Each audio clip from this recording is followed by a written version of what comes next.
It's my feel-good breakfast show.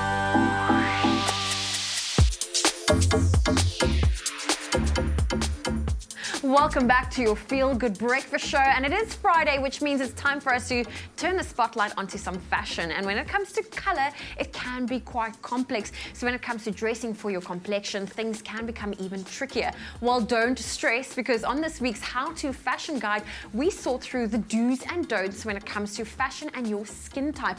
And here to help us maneuver the color wheel and to keep you looking your best, we have our professional shopper, Cara Fox, with us in studio.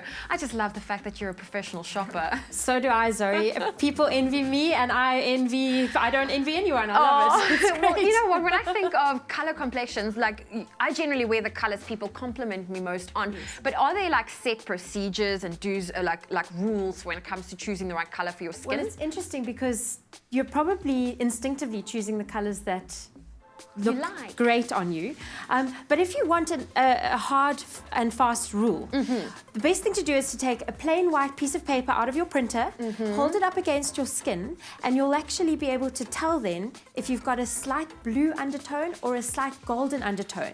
And depending on that, you'll then know which part of the color spectrum will suit you best. Okay. Some people battle with it a little bit. Those people have got a neutral complexion. And what they should do is stick to the middle of the spectrum.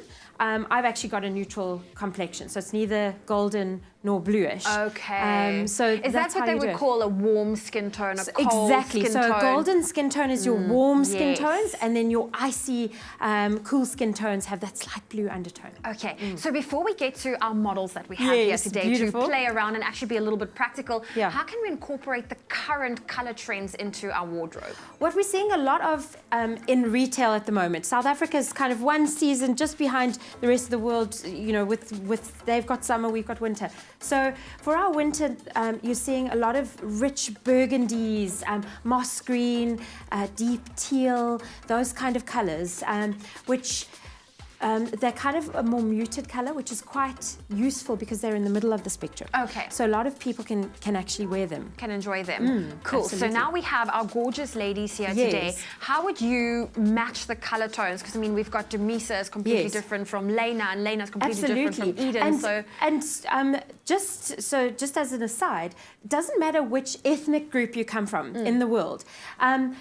It depends on the tone under your skin. Yes. So you could be, of an ethnic descent where your brother has got a bluish undertone and you have got a warmer undertone. Okay. That's not what we're talking about. So we did a quick check before, and Demisa's actually got a beautiful icy skin tone. Okay. So she can get away with those wintry colors. She can wear stark white and stark black, and really they pop.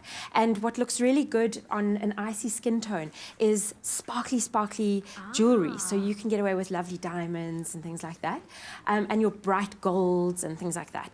And then what I noticed with Lena and Eden is they've actually both got the warm undertones, which means that you'll be wearing those much warmer, rich colors.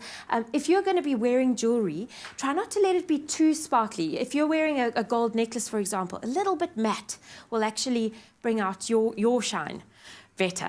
Oh, exciting things. Yeah. And then, now, in terms of the color, the clothing you have on that rail, so when you say cold undertones, which now is Demisa, you said she has the icier tone. Some of the so which icier colors tones on that rail suits Demisa? So icy, I mean, we wouldn't necessarily associate red with ice, but it's that richness of color. So there's a definite coolness of color here, and so this against this bluish undertone, it just gives it that extra pop. And then for the more warmer skin tones, see how this very, very light mint, sort of sage green, actually the skin just, they complement each other so nicely. Yeah. Okay. What I really love, and you can probably notice the scarf is my trademark accessory, is what I love in scarves is that you can get a whole lot of different colors within that. Yeah. And that's a nice way to trick, if you can't necessarily wear something because it's not your warmth or your coolness, you can actually get away with just having some of those colors. And also a nice thing to do is to tie a scarf onto your handbag. So you can wear a color block, all black and white outfit or an all red outfit or whatever, and then you can have your handbag with this fabulous pop of color on your scarf. Just to add something different. I love that's how also Exactly. you can dress for your personality. Yes. So ladies, I hope you took away some of these interesting facts that I knew, because I only used to wear colors that literally people would compliment me on. So Yes. reds tend to be one of them. So if I wear red, people are like, ooh, that's so your color. But now I know also my skin undertone plays a big role in that. Absolutely. Well, Cara, thank you so much for joining us this morning Absolute pleasure. for our Thank you. Friday fashion fix. And you know, that's how simple it is when art and science comes together beautifully. And that's all thanks to our professional shopper, Cara Fox, for at least sharing with us our color complexion journey. Now, if you'd like to learn even more about dressing for your skin tone and even your personality, go check out our website. That's expressoshow.com for more helpful tidbits. Now, that's for your how-to fashion guide, easy, accessible, and oh so stylish.